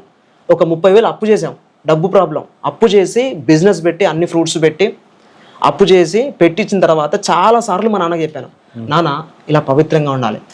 తాగడం వల్ల ఆ మత్తు వల్ల మన మైండ్ అన్కంట్రోల్లోకి వెళ్ళిపోతుంది. అన్కంట్రోల్లోకి వెళ్ళిపోయి మనం లోకానుసారంగా ఉంటాం. ఒక వ్యక్తి కరెక్ట్గా నడవాలంటే ఆ వ్యక్తికి ఒక గైడెన్స్ కావాలి. అది మనిషి గైడెన్స్ అయితే మనిషి కరెక్ట్గా నడవలేడు. మనుషులు ఎన్ని చెప్పినా వినడు మా నాన్న. దైవికమైన గ్రంథంలో అన్న భయంకరమైన పాపులు మారినట్టుగా నేను యూట్యూబ్లో చాలా సాక్ష్యాలు చూశాను. మీరని తెలియదు కానీ మీ సాక్ష్యాలు కూడా చాలా చూసేవాడిని. ఇలా చెడిపోయిన వ్యక్తులు, పాపంలో ఉన్న వ్యక్తులు, వ్యభిచారం చేస్తున్న వ్యక్తులు, జారత్వం చేస్తున్న వ్యక్తులు, భయంకరంగా పాపంలో ఉన్న వ్యక్తులు మారేది ఎవరైనా మార్చగలరు అంటే అదైన ప్రభు అయిన యేసుక్రీస్తు వారు. నిత్య రాజ్యాన్ని ఇవ్వగలరు. ఇలాంటి గొప్ప గొప్ప మాటలు వినేవాడిని. నా కుటుంబం కన్నా, మా ఫ్యామిలీ కన్నా, అమ్మ నాన్న కన్నా డాన్సే ముఖ్యం. డాన్స్ వేస్తే హైలైట్ అవ్వాలి. నాకు చదువు రాదేం రాదు, దాంట్లో ఉన్నత స్థితికి వెళ్ళాలి. బిగ్ బాస్కి వెళ్ళాలి కూడా అనుకున్నాను నేను. బిగ్ బాస్కి వెళ్ళాలి, మంచి పొజిషన్. అప్పుడే కదా దాన్ని అన్న ఒక్క సాంగ్ని మనం కరెక్ట్గా ప్రూవ్ చేసుకుంటే అందరి మైండ్లో పడతాం. దాన్ని యూజ్ చేసుకొని నేను డీలో అయినా ఇలా బయటి షార్ట్ ఫిల్మ్స్ తీసుకుంటూ ఇండస్ట్రీలో అయినా ఇలా కొన్ని బయట సినిమాలో యాక్టర్స్తో అయినా ఇలా పరిచయాలు పెంచుకోవాలని ఆలోచన ఉండే. ఒక్క అవకాశం చాలు నేను ముందుకు వెళ్ళాలనంటే చాలా కష్టపడేవాడిని అన్న. ఎలా అంటే నా లోపల నా బనీన్ ఉంటుంది కదా, దాన్ని పిండుతన్నా గ్లాస్ నిండే విధంగా అంత తడిచేవాడిని. మా నాన్నకు చాలా విషయాలు చెప్తుంటే అన్న వినేవాడు కాదు. వినేవాడు ఓకే దాన్ని పాటిస్తానే అనేవాడు కాదు. ఎవరో వేరే చర్చ్ వారన్న, కర్ణపురం అని ఉంటుంది చర్చ్ వరంగల్లో. దాంట్లో సంఘస్థులు ఎవరో వచ్చి మా నాన్నకు చెప్పారంట, ఇలా నువ్వు క్రీస్తుని తెలుసుకొని సువార్త ఏ విధంగా చెప్పారో. ఒక రోజు మా నాన్న చాలా ఫ్రూట్ షాప్ కాడ ఉన్నారు. నేను టిఫిన్ బాక్స్ తీసుకెళ్ళి మా నాన్న దగ్గరికి వెళ్ళాను. నాన్న దగ్గరికి వెళ్ళి నాన్న తీసుకోండి, డాడీ తీసుకోండి అని ఇచ్చాను. ఇచ్చిన తర్వాత అప్పటికి మా నాన్న కడలు వేసుకుంటారు కొంతమంది. ఆ కడెం ఏంటంటే అది వేసుకుంటే తాగొద్దు, అది ఉంటే అపశకనం, అది ఉన్నప్పుడు తాగితే మనకు మరణం వస్తుంది, దానివల్ల మనం నరకానికి వెళ్ళిపోతాం, అది ఉంటేనే మనం తాగకుండా ఉండగలుగుతామన్న ఒక మైండ్ సెట్లో ఉండేవాడు. అది మీ సిద్ధాంతం. ఎస్, కరెక్ట్ చెప్పారన్న. అది ఒక సిద్ధాంతంగా పాటించేవాడు. మా నాన్న ఒక్కడు కాదు, ఇలా నేను చాలా మందిని చూశాను. ఆ కడెం వేసుకుంటేనే మనం తాగకుండా ఉండగలం. మా నాన్న ఏం చేసేవాడు, ఆ కడెం తీసేవాడు, తెలియకుండా డ్రింక్ వేసేవాడు, మళ్ళీ కడెం వేసుకొని తాగనట్టుగా యాక్టింగ్ చేసేవాడు. ఇక నాకన్నా నవ్వాల్లో బాధపడాలో ఏం చేయాలో అర్థం కాదు. ఒకవైపు దేవుని ప్రేమిస్తున్నాను, ఎందుకు మా నాన్న ఇలా అవుతుంది చాలా కుమిలిపోయి చాలా రోజులు ఏడ్చానన్నా. ఈ 40 రోజుల ఉపవాస ప్రార్థనలో అన్నా ఉదయము సాయంత్రం తప్పకుండా చర్చికి వెళ్ళేవాడిని, తప్పకుండా సహవాసం కలిగి ఉండేవాడిని. అప్పుడప్పుడు జాషువా పాస్టర్ అయ్య గారు అన్నాను కదా, ఇలా కుటుంబంలో ఇలా ఉంది అని చెప్తుంటే ప్రార్థన చేయి, ఇలా ఉండని కొన్ని గైడెన్స్ ఇచ్చాడు. ఆ గైడెన్స్ నాకు చాలా ఉపయోగపడ్డాయి. ఒక రోజు నేను చెప్పాను కదా టిఫిన్ బాక్స్ తీసుకెళ్ళాను, టిఫిన్ బాక్స్ ఇచ్చాను, ఇలా వెళ్దాం రా అని అంటున్నాడు. అబ్బా నాకు సంతోషమైంది. మీ డాడీ చర్చికి వెళ్దాం రా అన్నాడు. ఎవరో చెప్పారంట, కర్ణపురం చర్చి వారు చెప్పారంట. అంటే టెంపుల్కి వెళ్ళిన మాటలు నేను చెప్పేవాడిని, వాళ్ళకు తెలిసిన సత్యాన్ని వారు కూడా చెప్పేవారు. ఒప్పుకున్నారన్న. ఒప్పుకున్న తర్వాత సాటర్డే జరుగుద్ది, అక్కడ సాటర్డే ఆఫ్టర్నూన్ జరుగుద్ది. ఇక మంచిగా ఆరాధన జరుగుద్ది, లోతైన ప్రార్థన శక్తి ఎక్కువ ఉంటుంది. అయ్యగారు నాకు చాలా ఇష్టం. ఇక వెళ్దాం పదనగానే నాకు సంతోషం కాదన్న. ఇక మా నాన్న ఒక్కడు సెట్ అవుతే నేను డీలో కరెక్ట్గా సెట్ అవ్వచ్చు, మా నాన్న కరెక్ట్గా ఉంటే ఒక సంతోషం కలిగింది. అప్పటి వరకు కూడా మీ డాడీ రక్షణ గురించి ఏం మాట్లాడుతున్నారు తప్ప మీ గురించి మాట్లాడట్లేదు. మా నాన్న గురించే తాపత్రయం అంతా. చిలో వాక్యం విన్నాడు, మోకరించాడు. నేను ఒక ఫోటో ఇస్తాను ఎంబటే. సంతోషం నాకు. ఆల్రెడీ యేసుప్రభు మాటలు నా హృదయాన్ని తాకాయి. ఈ గైడెన్స్ లో తను కూడా ఉంటాడని మోకరిస్తుంటే ప్రార్థన అంటే గొప్ప బలం, అది నేను తెలుసుకున్నాను. ఎంబటే ఫోటో క్యాప్చర్ చేశాను. అయిపోయింది ఇక. వింటారు కదా, నేను ప్రార్థనలో ఉంటున్నాడా చూస్తున్నాడా లేదా అని నేను వెనక సైడ్ కూర్చున్నాను. వింటున్నాడు మంచిగానే, వింటున్నాడు. అయిపోయింది, మెసేజ్ అయిపోయింది. ప్రజలందరూ వెళ్ళిపోతున్నారు. మేము మా స్పెండర్ బండి ఉంటుంది, బండి దగ్గరికి వెళ్తుంటే అన్న ఈ కడెం ఉంటుంది కదా, ఈ కడెము అరే తీసేస్తున్నా అన్నాడు. ఆ డాడీ నీకు ఏమనిపిస్తుంది అన్న, తీసేస్తున్నారా, నా మనసు ఇక్కడ నుంచి నేను ఉండగలను అన్న కాన్ఫిడెన్స్ నాకు కలిగిందని ఆ మాట అన్నాడు అన్న. తీసాడు, ఆ కడెం తీసి డైరెక్ట్ గా ఆ మాడి చెట్టలో వేసాడు, పడేసాడు డైరెక్ట్. షాక్ నేను డైరెక్ట్ గా. అసలు మా నాన్న ఏంటి అంత భయంతో ఉన్న వ్యక్తి అంటే నాకు అప్పుడు అర్థమైంది. మన మైండ్ కరెక్ట్గా దేవుని వాక్యం చేత దేవుని గైడెన్స్లో ఉంటే మన ఒంటి మీద ఉన్నాయి మనం నడిపించడం కాదు, డైరెక్ట్గా పరిశుద్ధాత్మ నడిపిస్తాడని అప్పుడు నాకు అర్థమైంది. తీసి పడేశాడన్న. అరే నాన్న కల్వరి టెంపుల్కి వెళ్దాం, ఇక దగ్గర మాకు కొద్దిగా దగ్గర, అక్కడనే రెగ్యులర్గా వెళ్దాం నాన్న అని చెప్పి మా నాన్న ఒప్పుకున్నాడు. కర్ణపురం ఇక ఆపేసాం, అప్పుడప్పుడు వెళ్తాం ఇక దగ్గర, చాలా చాలా లాంగ్ అన్నది. అప్పటి నుంచి ఇప్పటి వరకు మా నాన్న ఒక్క ఆదివారం కూడా మిస్ చేయకుండా వెళ్ళాడు. మరి మీ మమ్మీ అండి? మా మమ్మీ విషయం ఇంకోటి చెప్తే మీరు షాక్ అవుతారన్న.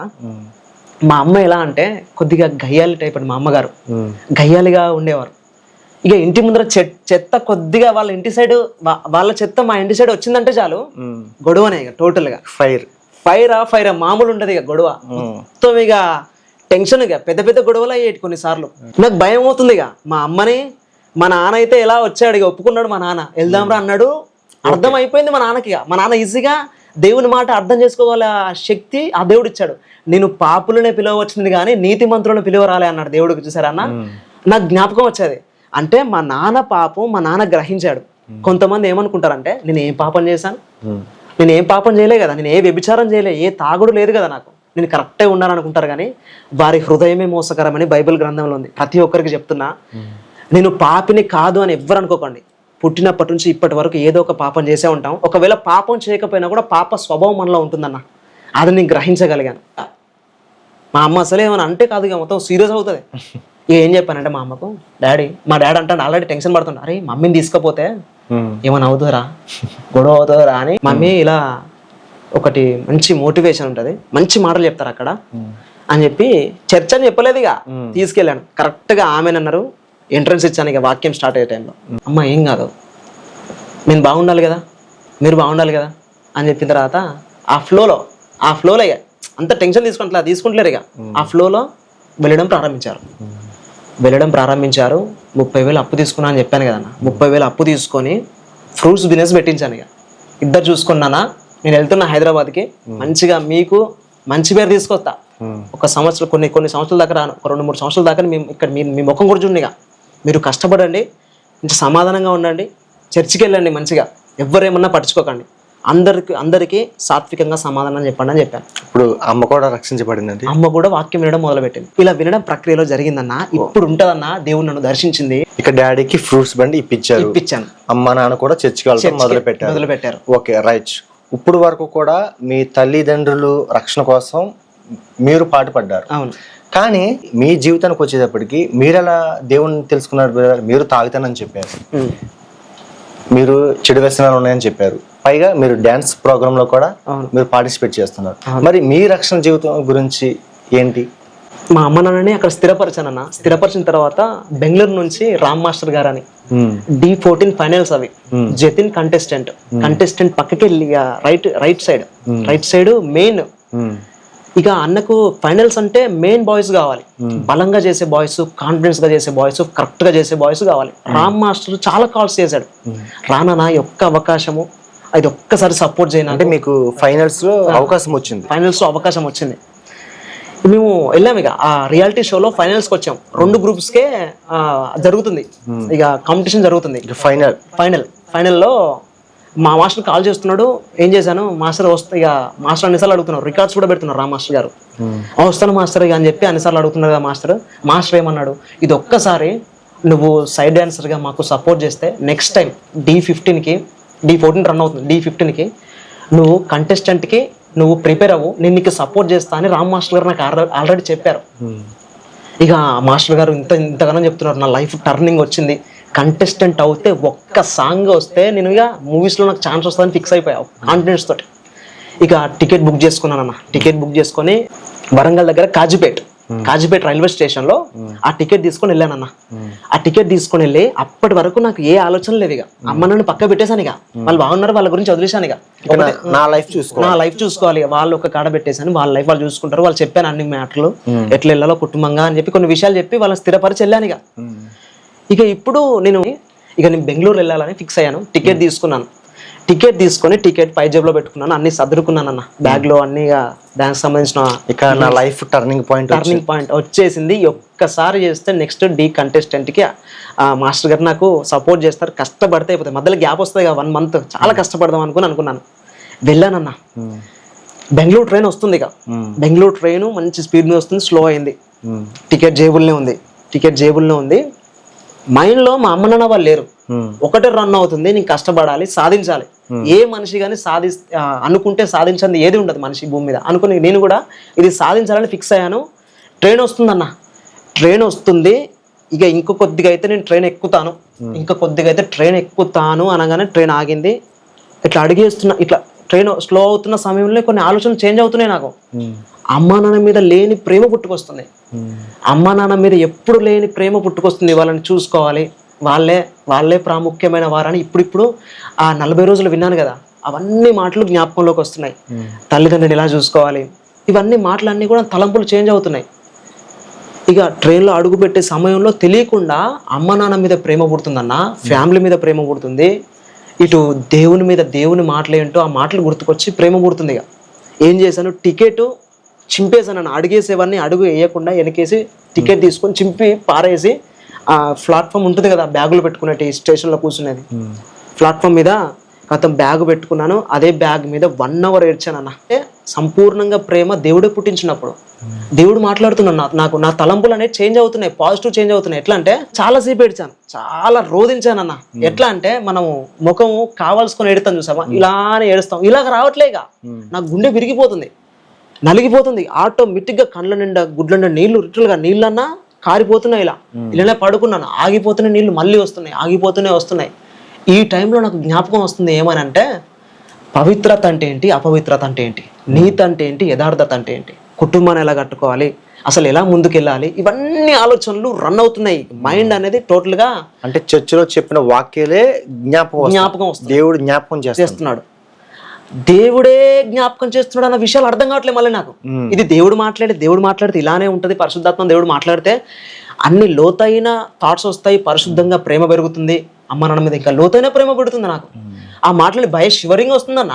ఎట్లా అంటే లిటరల్గా ఎట్లా చెప్పాలంటే, నేను డీలో కొన్నిసార్లు ప్రాక్టీస్ చేస్తూ కూడా వెళ్ళేటప్పుడు నాకు భయమయ్యేది. నేను జీసస్ కూడా ప్రేయర్ చేసుకునేవాడిని. కొన్ని నెగిటివ్ లిరిక్స్ నాలో ఉండి చేస్తుంటే మిస్టేక్స్ అవుతున్నాయి డీలో. సౌండ్, లైటింగ్, మాస్టర్స్ ముందు, మూవీ యాక్టర్స్, ఇటు జడ్జెస్ అందరు ఉంటారు కదా. ప్రేయర్ చేసుకున్నప్పుడు ఏం కావాలి, మిస్టేక్స్ పోకుండా రావాలి. నాకు అప్పట్లో నేను స్టార్టింగ్ నుంచి తెలుసుకున్నప్పటి నుంచే స్టేజెస్ మీద మిస్టేక్స్కి వెళ్తున్నా. దేవుడు అప్పటి నుంచి గైడెన్స్ ఇస్తున్నాడు నాకు అర్థం కావట్లేదు. ఇలా అన్న ఇవన్నీ థాట్స్ వస్తున్నాయి కదా నాకు. దేవుడు నువ్వు మిస్గైడ్ అవుతున్నావు అని థాట్స్ వస్తున్నప్పుడు నాకు ఒక ఆలోచనలు వస్తున్నాయి మైండ్లో. నువ్వు డీలో చేసేది కరెక్టే, కానీ అందులో ఉన్న లిరిక్స్ ఉంటాయి కదా, నెగిటివ్ లిరిక్స్. డాన్స్ చేయడం మంచిదే, మనము అనేకులకు తెలవాల్సింది తప్పకుండా మంచిదే, అనేకులను మనం ఆనందభరితులుగా చేయాలి, మనం ఇతరులకు ఆనందాన్ని ఇచ్చేవారం అని, ఇవి కరెక్టే.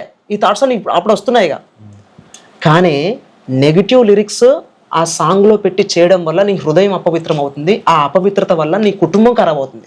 ఆ అపవిత్రత వల్ల నీ కుటుంబం అనేది మిస్గైడ్ అవుద్ది, నీ లైఫ్ అనేది డ్యామేజ్ అవుద్ది అని ఈ థాట్స్ వస్తున్నాయి. అంటే పాపం ఏంటో పరిశుద్ధత ఏంటో నాకు గ్రహింపు వస్తుంది. ఇదే దేవుడు మాట్లాడేదని నాకు తెలియదు. మైండ్లో ఇలా ఆలోచనలు వస్తున్నాయి, భయం అవుతుంది. ఏం చేశానంటే అన్నయ్య, ఉన్న ఫలంగా నాకు అప్పుడప్పుడు అర్థమవుతుంది, అప్పుడు తెలుస్తుంది.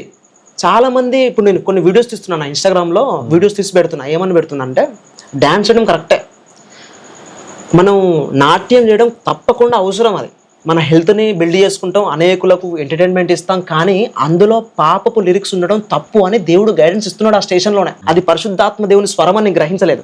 డాన్స్ ఏ విధంగా వేస్తున్నా గ్రహించమని ఎగ్జాక్ట్ గా ఇట్లాంటి థాట్స్ వచ్చేటి. పరిశుద్ధ గ్రంథం చెప్తుంది డాన్స్ కి సపోర్ట్ చేయమని, పరిశుద్ధ గ్రంథం చెప్తుంది. డాన్సర్స్ అందరికీ చెప్తున్నాను, డాన్స్ చేయడం మంచిదే, కానీ బైబుల్ చెప్తుంది నెగిటివ్ లిరిక్స్, అపవిత్రమైన లిరిక్స్ కూడిన మ్యూజిక్ కానీ, అపవిత్రమైన లిరిక్స్ కూడిన సాంగ్స్ కానీ వేయడము, అది నీ జీవితానికి ఖచ్చితంగా కూడా ప్రభావితం అవుతుంది, అది పాపము చేర్చబడుతుంది హృదయంలో అని మాట్లాడుతున్నాను దేవుడు. అప్పటికి చెప్తున్నా, అప్పటికి కూడా నేను రక్షణ పొందలేదు, అంగీకరించలేదు దేవుణ్ణి. నేను రియాలిటీ షో కాదు, కానీ రియాలిటీ షో నేను చేయడం వద్దు, నేనే ఒక రియాలిటీ షో పెట్టాలి, నా ద్వారానే ఒక రియాలిటీ షో పెట్టబడాలి, నాకు ఉన్న టాలెంట్ అంతా ఇంప్రూవ్ చేసుకోవాలి, ఎంత లేట్ అయినా పర్లేదు, ఇండస్ట్రీలో బెస్ట్ ప్లేస్కి వెళ్ళాలని అనుకున్నా. ఏమైందనంటే ఇక ఇంటికి వచ్చేసాను. ఇచ్చిన తర్వాత మా ఫ్రెండ్స్ అందరికీ చెప్పాను, డాన్స్ క్లాస్ పెట్టాలనుకుంటున్నా. డాన్స్ క్లాస్ పెట్టిన తర్వాత నాకు వచ్చిన డబ్బులతో మళ్ళీ మీకు తిరిగి ఇచ్చేస్తాను. కానీ మా ఫ్రెండ్స్ అందరూ ఒకరు 20,000, ఒకరు 30,000, ఒకరు 40,000, ఒకరు 50,000, ఇలా ఒక్కొక్కరు నా ఫ్రెండ్స్ అందరూ కూడా నా ఫ్రెండ్స్ కొంతమంది కూడా దేవుని మాటకు లోబడలా. అప్పటికి కూడా లోబడలే అన్న, అప్పటికి కూడా లోబడలేదు. అప్పటికే మా అన్నతో మా అమ్మతో ఉన్నాను, గైడెన్స్ ఉంది, దేవుని ఆత్మ నడిపింపు ఉంది. ఆత్మ నడిపింపు అని కూడా తెలియదు నాకు. ఇలా కల్వరి టెంపుల్కి మళ్ళీ వెళ్తున్నా, జాషువా పాస్టర్ స్థానిక సంఘస్థులు ఆయగారి దగ్గరికి వెళ్తున్నా, వాక్యం వింటున్నా, ప్రతి ఫ్రైడే వెళ్తున్నా. ఇలా 40 రోజులు వెళ్ళాను కదా. 40 రోజులు వెళ్ళిన తర్వాత అక్కడ సండే స్కూల్ దైవజనులు రాబోతున్నారు ఇక్కడికి, వరంగల్కి. అక్కడ మినీ క్రిస్మస్ ఉంటది, ప్రతి చోట క్రిస్మస్ ఏర్పాటు చేస్తారు క్రిస్మస్ నెలలో.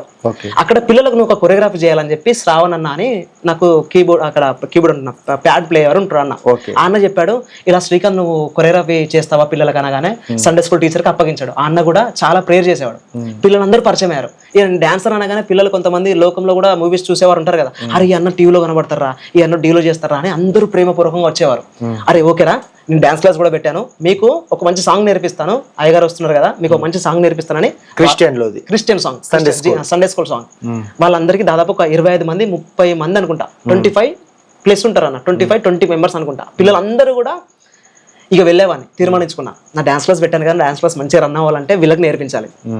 వెళ్తుంటే అన్న ఆ పిల్లలు ప్రార్థన చేసేవారు నా గురించి, ఇట్లా రౌండ్గా ఉండి ప్రార్థన చేస్తూ ఇలా చేతి పట్టుకొని, అన్నకు రక్షణ దయచేయండి ప్రభు అని భారంగా వాళ్ళు ప్రార్థిస్తున్నారు. చిన్న పిల్లలు అన్న, సండే స్కూల్ పిల్లలు, అన్నకు రక్షణ దయచేయండి, వాళ్ళ ప్రేమ ఆస్వాదిస్తున్నాను నేను. తినే టైంలో కూడా ఇలా అన్నం ఉంటది కదా, ఆ అన్నాన్ని ఇలా మొక్కేవాడిని. అంటే నేను దేవుడిచ్చిన అన్నం అని చెప్పి అంత భయంగా దేవుని కళ్ళకు అద్దుకొని మరి తినేవాడిని. వాడు తమ్ముడు అంటున్నాడు, సండే స్కూల్ తమ్ముడు, అన్న అలా మొక్కకూడదన్న అన్నాన్ని, అన్నము దేవుడిచ్చాడు, అన్నాన్ని పవిత్రపరచు, ఈ అన్నం ఇచ్చినందుకు థ్యాంక్స్ దేవా అని చేయి పెట్టి ఆ అన్నం మీద ఇలా ఇలా పెట్టి ప్రార్థన చేయాలన్నా. కానీ మొక్కకూడదన్నా, మనం మొక్కేది దైవాన్ని మాత్రమే. ఇప్పుడు ఎలా అంటే అన్న, మనం అమ్మని మొక్కుతామా, అమ్మని మొక్కాలి, కానీ అమ్మలో పెట్టిన ప్రేమ ఏంటి, ఆ దైవం పెట్టాడే కదా, దైవం పెడితేనే కదా అమ్మలో ప్రేమ వచ్చింది అని. ఇప్పుడు అమ్మ ప్రేమ ఉంటుందన్న, అంత అద్భుతమైన ప్రేమ, మనం కక్కినా కూడా చేయి పట్టి తీస్తుంది. అంటే అమ్మ ప్రేమ అలా ఉంటే దేవుని ప్రేమ ఎలా ఉంటుంది? ఆ అమ్మను పుట్టించిన వాడే దేవుడు. అంటే ఇలా మొక్కొద్దన్యా, ఇలా మొక్కద్దు, దేవునికి ప్రార్థన చేసుకో, దేవుడు ఇచ్చిందని చిన్నపిల్లలే చెప్పారు. చిన్నపిల్లలే చెప్పారు. ఎలా అంటే ఇక అమ్మ ప్రేమ ఆస్వాదించిన నేను దేవుని ప్రేమను కూడా ఆస్వాదించడం ప్రారంభించాను పిల్లల దగ్గర నుంచి. ఎలా అయితే అమ్మ దగ్గర ప్రేమ ఆస్వాదించానో, వీళ్ళ మాటలలో వీళ్ళ క్రియలలో ఆ సండే స్కూల్ పిల్లలు ప్రార్థన చేయడం, ఇలా నేను మిస్టేక్స్, నా స్పిరిచువల్ మిస్టేక్స్ వాళ్ళు చెప్పేవారు. ఇలా రాజ్ కుమార్ అన్న ఉంటాడు సండే స్కూల్లో, ఎలా ప్రార్థించాలో నేర్పించేవాడు. చిన్న పిల్లలు ప్రార్థన చేసుకుంటే నేర్చుకునేవాడిని. మెల్లిమెల్లిగా పరిచర్యకి వెళ్ళానన్న. ఇలా సాంగ్ జరుగుతుంది కదా, సాంగ్ జరుగుతున్న ప్రక్రియలో నేను పూర్తిగా సమర్పించుకున్న రోజు అన్నది. ఒక రోజు చెప్తాను. హాలిడేస్ అయిపోయాయి, ఇలా పిల్లలకు సాంగ్ నడుస్తుంది. సాంగ్ ఇంకా స్టేజ్ మీద వాళ్ళు ఆ సాంగ్తో ఆరాధించలేదు ఇంకా ముందుగానే. ఒక రోజు ఏమైందంటే అన్న, నేను ఆ పిల్లలందరితో కూడా ప్రార్థన చేశాను. ఒక్కొక్కరు లైన్గా ఒక్కొక్కరు ప్రతి ఒక్కరు పిల్లలు ప్రార్థించేవారు నా కోసం. ఒక రోజు నాకు కూడా వ్యక్తిగతంగా ప్రార్థించడం అలవాటు అయిపోయింది. ఇక ఆ 10 days గడిచాయి, 15 days గడిచాయి, 20 days కాలేదు. ఇదంతా కూడా డ్యాన్స్ క్లాస్లో నేను స్మోక్ చేస్తూ, ఇటు మూవీ అంటే సినిమా సాంగ్స్ చూస్తూ ఇష్టానుసారంగా ఇక నా పాత లైఫ్లో అన్న అది ఇక చెప్పాల్సిందే, దేవుడు నా జీవితంలో కార్యం చేసింది చెప్పాల్సిందే.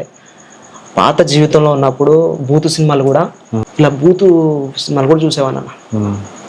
ఇక ఎట్లా అంటే అన్న, స్మోక్ చేస్తూ మూవీస్ నేను డీ కంటే బాగా చేయాలి, డీ షో కంటే బాగా చేయాలి, నేను అంతకంటే బాగా చేయాలని చెప్పి చూసేవాడిని. అవి కూడా చూసేవాడిని. బయట వాళ్ళ అప్డేట్ ఎలా ఉంది, వాళ్ళు ఎలా చేస్తున్నారు, వాళ్ళకంటే బెస్ట్ ఇవ్వాలి, వాళ్ళకంటే టాప్ వెళ్ళాలని చెప్పి చూస్తున్న సమయంలో కొద్దిగా నెగిటివ్గా వాళ్ళ కలయికలు, అమ్మాయిల కలయికలు ఉన్న నెగిటివ్ లిరిక్స్ వచ్చి అది వస్తుంటే కూడా విన్న వాక్యాలు ఇవన్నీ జ్ఞాపకం వస్తుంటే స్మోక్ చేయడం పక్కకు పెట్టేసాను. ఎవరికి తెలియదు స్మోక్ చేస్తాను, స్మోక్ పక్కన పడేసాను. ఇలా వీడియో స్కిప్ చేయడం ప్రారంభిస్తున్నాను. భయం అవుతుంది నాకు, స్కిప్ చేస్తున్నాను. ఫోన్ కూడా పక్కకు పెట్టేశాను. ఇక ఫోన్ కూడా పక్కకు పెట్టేసాను. ఏం చేయాలో అర్థం కాలేదు. ఒక రోజు ఇలానే ప్రాక్టీస్కి వెళ్తున్న పిల్లల దగ్గరికి ప్రేయర్ చేస్తుంటే అన్నా, దేవుడు దర్శిస్తున్నాడు కదా, నేను చేసే ప్రతి పాపాన్ని క్లారిటీగా నేను గ్రహించగలుగుతున్నా, చూస్తున్నా పిక్చర్. పిల్లలు ప్రేయర్ చేసుకుంటుంటేనే వాళ్ళ ప్రేయర్ ఎలా చేస్తారో వాళ్ళ నుంచి నేర్చుకున్నాను, సండే స్కూల్ నుంచి నేర్చుకున్నాను. నేను కూడా వ్యక్తిగతంగా ఇలా చేసుకోవాలి శ్రీకాంత్ అని అన్న చెప్పేవాడు. స్థానిక సంఘస్థులు పాస్టర్ గారు ఇలా చేసుకోవాలి ప్రార్థన, వాళ్ళు చేస్తుంటే చూసేవాడిని కదా, నాకు ప్రేమ పెరిగింది ఇక దేవుని మీద. నేను దేవునితో మాట్లాడాలి అని చెప్పి నేను ఒక్కనే ఇలా మాటలతో కాకుండా లోపట్టునే అన్ని చెప్పుకునేవాడిని. ఇలా ప్రేయర్ కొన్ని వచ్చేటి మాటలు దేవునితో మాట్లాడేవాడిని. మాట్లాడుతుంటే ఇలా వాళ్ళు నేర్పించిన ప్రార్థన చేస్తుంటే అన్న, నా మైండ్లో నేను చేసే మిస్టేక్స్ ఏంటో నాకు అర్థమవుతున్నాయి. పుట్టినప్పటి నుంచి నేను ఎట్లా జీవించాను, ఎక్కడెక్కడ తప్పు చేశాను అన్నీ నా ఆత్మలో పిక్చరైజేషన్ చూస్తున్నా. నేను ఆత్మలో గ్రహిస్తారంటారు కదా, ఈ విషయాలన్నీ కూడా అంజులకు అర్థం కావు. ఆత్మలో మనం చూడగలుగుతామన్న విషయము అర్థం కాదు వాళ్ళకి, ఎవరు చెప్పినా అర్థం కాకపోయారు. అలా ప్రేయర్ చేస్తున్నప్పుడు నాకు దేవుడు చూపిస్తున్నాడు, నువ్వు పాపివి, నువ్వు పరిశుద్ధంగా నడవాలంటే ఈ వాక్యాన్ని ఫాలో అవ్వాలి. నేను పాపులనే పిలవచ్చుదని కానీ నీతిమంతులను పిలవరాలేదు. పాపులను రక్షించుటకే క్రీస్తు యేసు లోకమునకు వచ్చాను. నేను పాపుల కోసమే మరణించాను, తిరిగి లేసి మీకు పరలోకాన్ని సిద్ధపరచబోతున్నాను. ఇది శాశ్వత రాజ్యం కాదు. అంటే ఈ పాపాల వల్ల, ఈ నెగిటివ్ లిరిక్స్ వల్ల కూడా నీ లైఫ్, నీ ఫ్యామిలీ అంతా కూడా సెటిల్ అవ్వాలి, కరెక్ట్గా ఉండాలంటే నువ్వు నన్ను వెంబడించాలి. నిన్ను మనుషులను పట్టు జాలరిగా చేస్తాను, నువ్వు అనేక మనుషులను పడతావు అని ఇట్లాంటి విన్న మాటలు అన్ని జ్ఞాపకం వస్తున్నాయి. ఓ బోరు అని ఏడ్చానన్నా. ఏడుస్తుంటే పిల్లలు వస్తారు కదా, అరే అన్ని ఏడుస్తున్నారా అని ఇట్లా అంటున్నారు, చూస్తున్నారు వంగి చూస్తుంటే నాకు తెలియదు ఇక దర్శనాలు ఉండిపోయారు. ఉన్నాను పూర్తిగా, దేవుడు చూపిస్తున్నాను నాకు. వాళ్ళు వంగి చూస్తున్నారు నన్ను చూస్తుంటే, అరే ఆగ్రా ప్రేయర్ చేసుకుంటారు, ఆగ్రా ఎందుకు ఏడుస్తున్నావు అన్న అంటున్నారు ప్రార్థనలోనే. వాళ్ళకి నేను మామూలుగా ప్రార్థన చేస్తున్నాను అనుకుంటలేరు, వాళ్ళు వేరే ఉట్టిగా ఏడుస్తున్నారు, ప్రేయర్ చేసుకుంటారు అనగానే మౌనంగా ఉన్నారు. లేచిన తర్వాత అన్నం తీసుకొచ్చారు, రాజ్కుమార్ తీసుకొచ్చి, ఆ శ్రావణ కూడా రాజ్కుమార్ వెళ్ళి ఇలా ఏడుస్తున్నాడు అని చెప్పి మాట్లాడిన తర్వాత శ్రావణ కూడా తీసుకొచ్చారు. అన్న నేను డ్యాన్స్ ఇచ్చిపెడదాం అనుకుంటున్నాను, డ్యాన్స్ చేస్తా తప్పకుండా, నా ప్రాక్టీస్ని ఉంచుకుంటా, కానీ నేను స్టూడియో విడిచిపెట్టాలనుకుంటున్నాను. నా ఫ్యామిలీ ఎట్లా పోషించబడుతుందో తెలియదు. పాపం నా ఫ్రెండ్స్ నాకు చెప్పేవారు, ఇలా ఎందుకురా మంచి లైఫ్ పాడు చేసుకున్నావు, నువ్వు మంచి ఉన్నత స్థితికి వెళ్తావు కదా అని చెప్పి అడిగేవారు. అంటే వాస్తవంగా ఉన్నత స్థితికి వెళ్తే నాకు డబ్బు వచ్చేదన్న, డబ్బు రాదా? ఇండస్ట్రీలో కరెక్ట్గా వర్క్ చేస్తే కోట్ల డబ్బులు సంపాదించవచ్చు. మూవీ యాక్టర్స్ అయితే డబ్బులు విపరీతంగా వస్తాయి, కొన్ని ఫౌండేషన్సే పెట్టవచ్చు. నేను నిజంగా డీలో ఉంటే నాకు అంత పేరు రాదంటే వస్తుంది, కానీ ఆ పేరు నాకు వద్దు. డబ్బు గురించి అసలు కాదు, నేను యేసుప్రభు నమ్ముకునేది డబ్బు గురించి కానే కాదన్న. కానీ ఇలా చిత్రీకరించబడ్డది, ఇలా మాట్లాడడం మొదలు పెట్టారు. ఒక్కరిని కుమిలిపోవడం, ఎలా చెప్పాలో ఏం చెప్పాలో అర్థం కాకపోయేది. ఉన్న ఫలంగా ఏం చేశారంటే ఇలా మాట్లాడుతుంటే కూడా చాలా కుమిలిపోయి కృంగిపోయేవాడిని నేను. ఇలా కాదు ఇలా అని చెప్పినా కూడా వాళ్ళు అర్థం చేసుకోవాలి, వెళ్ళే సిచ్యువేషన్లో ఉన్నానన్న. ఉన్న ఫలంగా డ్యాన్స్ క్లాస్ విడిచిపెట్టాను. 1,80,000 దగ్గర ఇంచుమించు 2 లక్షలు అయింది అన్న. మా ఫ్రెండ్స్ సపోర్ట్ చేశారు. అంటే ఆ డ్యాన్స్ క్లాస్ స్టార్ట్ చేసి ఉన్నత స్థితికి వెళ్ళాలని అనుకున్నారు, కానీ ఆ డ్యాన్స్ క్లాస్ మొదలెడితే ఈ క్రిస్టియన్ స్కూల్ నుంచి మీకు అవకాశం వచ్చింది. ఇక్కడ దేవుని పట్టుకున్నారు. సండే స్కూల్లో దేవుడు ఇలా నడిపించుకొచ్చారు. కానీ ఈ డ్యాన్స్ క్లాస్ ఇక అక్కడతో విడిచిపెట్టేసారు, క్లోజ్ చేస్తారు. ఉన్న ఫలంగా ప్రార్థన చేసి అప్పటిదప్పుడు ఏం చేశాను అన్నంటే తీర్మానించు. అప్పటిదప్పుడు ప్రార్థన చేసి దేవుడు మాట్లాడి చూపించాడు. నాకు అర్థమవుతుంది ఇక దేవుడు మాట్లాడుతున్నావు, దేవుడు పిలుస్తున్నాను నిన్ను. అప్పటికి ఫిక్స్ అయ్యాను. ఇక ఉన్న ఫలంగా డాన్స్ క్లాస్ విడిచిపెట్టాను. జాషువా పాస్టర్ గారు, అదేవిధంగా అభిషేక్ అన్న అని ఉంటారు, అన్న శిష్యుడు, ఇద్దరు ఉన్న ఫలంగా చెప్పాను. హాఫ్ డే ఉపవాసం ఉన్నాను. ఎంబటే వరంగల్లో ముసలమ్మకు ఉంటా అని ఉంటది, అందులో బాప్తిజం ఇచ్చారు. ఉన్న ఫలంగా విడిచిపెట్టాను అన్న.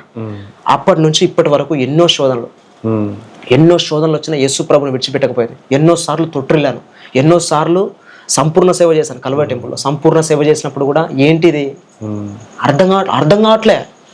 వాక్యం అనేది కొద్దివరకే అర్థమవుతుంది, దాని తర్వాత అర్థం కావట్లే.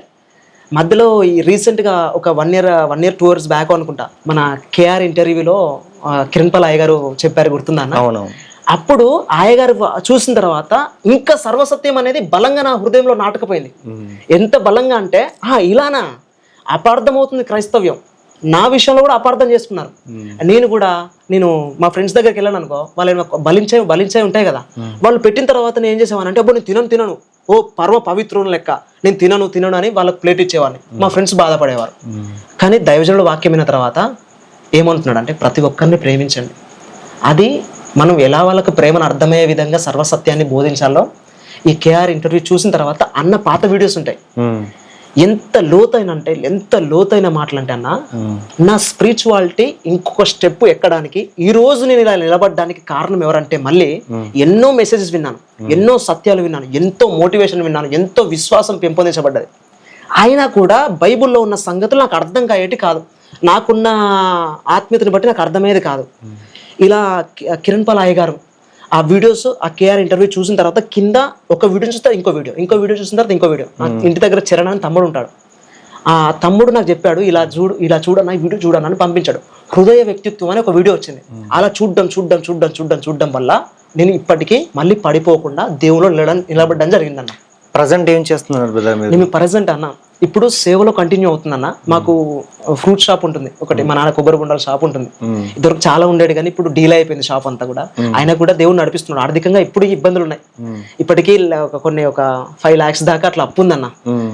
దేవుడు దాని మీద ఫోకస్ పెట్టట్లేదు. ఇక అన్నం దొరికితే చాలు దేవుని పని చేయాలి, రేపటి గురించి నాకు అనవసరం, దేవుని జ్ఞానం నేర్చుకోవాలని చెప్పి ఇలా కిరణ్పాల్ అయ్య గారి వాక్యాలు విన్న తర్వాత ఇట్లా ప్రతిరోజు వినడం నేర్చుకున్నాను. MPI మిషన్ పీస్ ఇండియా అని చెప్పి అయ్యగారు ఒకటి స్టార్ట్ చేశారు. దేవుడు చెప్పాడంటే అయ్యగారు నిజమే. అపార్థమైన క్రైస్తవ్యాన్ని ఏ విధంగా అర్థం చేయించాలి, యవ్వనస్తులు ఏ విధంగా అసలు దేవుని ఇంకా లోతుగా తెలుసుకోవాలి. చాలా మందికి MPIలో ప్రతి ఒక్కరికి అవకాశం. అపార్థమైన క్రైస్తవం చాలా మంది అపార్థమైపోయేది. మన ఇండియా, ఆంధ్రప్రదేశ్, తెలంగాణలో కూడా చాలా మంది ఎలా అంటే, నేను ఇప్పుడు ఎలా తెలుసుకున్నాను అంటే అన్న, భగవద్గీతను కూడా ప్రేమిస్తాను, నేను బైబుల్ని ప్రేమిస్తా, దాంతోపాటు భగవద్గీతను ప్రేమిస్తా, ఖురాన్ని ప్రేమిస్తా, దైవ గ్రంథాన్ని ప్రతిదీ ప్రేమిస్తా. అది ప్రేమించడానికి కారణం ఏంటంటే WCM కిరణ్పాల్ అయ్య గారి వల్ల వాక్యాలు విన్న తర్వాత ప్రతి దాంట్లో సత్యం ఉంది, ప్రతి దాంట్లో దేవుడు మనకు ప్రత్యక్షపరచబడతాడు, అర్థమవుతుంది. ఏ సృష్టిని చూసి కూడా మనం సువార్త చెప్పొచ్చు. ఏ ఒక్కరిని ద్వేషించకూడదు, ఏ ఒక్కరిని అవమానించకూడదు, ప్రతి వ్యక్తిని ప్రేమించాలి. ఏ దేవుణ్ణి మొక్కిన వ్యక్తినైనా కూడా అదే గ్రంథాన్ని పట్టుకుని అందులోంచి సర్వసత్యాన్ని నువ్వు బోధించగలవు. ఆ శక్తి పరిశుద్ధ గ్రంథంలో ఉందని కిరణ్పాల్ అయ్య గారు చెప్పారు. ఇప్పుడు ప్రెసెంట్ కిరణ్పాల్ బ్రదర్ దగ్గర ట్రైనింగ్ తీసుకుని MPI మిషన్ పీస్ ఇండియా అని చెప్పి స్టార్ట్ అయిపోయినాయి క్లాస్. 1,00,000 మంది, దేశం కోసం 1,00,000 మందిని తయారు చేయాలని. అయితే చిన్న ప్రశ్న అడిగి నేను ఈ యొక్క ఇంటర్వ్యూ క్లోజ్ చేస్తాను బ్రదర్. చాలా మంది ఏంటంటే సేవకి రావడానికి డబ్బు కోసం వస్తున్నారు, సేవ చేయడానికి అంటే సేవలో ఎక్కువ సంపాదించవచ్చు అని చాలా మంది ప్రశ్న అడుగుతూ ఉంటారు. అవును, దానికి మీ సమాధానం బ్రదర్? నేను నిజంగానే డబ్బును సంపాదించాలని నాకు ఆశ ఉంటే అన్న నేను డీలోనే ఉండేవాడిని. క్రైస్తవ మార్గం ముళ్ళబాటనే. చాలా మంది అంటున్నారు నువ్వు ఆశీర్వదించబడతావు, ఆర్థికంగా ఆశీర్వదించబడతావు, ఆర్థికంగా సెకండ్ ఆశీర్వదించబడతావు, ఆశీర్వాదాలే మన వెంబడి వస్తాయి ఎప్పుడు మనం పరిశుద్ధ గ్రంథాన్ని ఆచరించినప్పుడు. నేను ఒకటే తీర్మానించుకున్నా, డబ్బు నా జీవితంలో లేకపోయినా పర్లేదు, అదే డబ్బు నా కాళ్ళ కాడికి వచ్చి పడుతుంది దేవుని పరిచర్య చేయడానికి.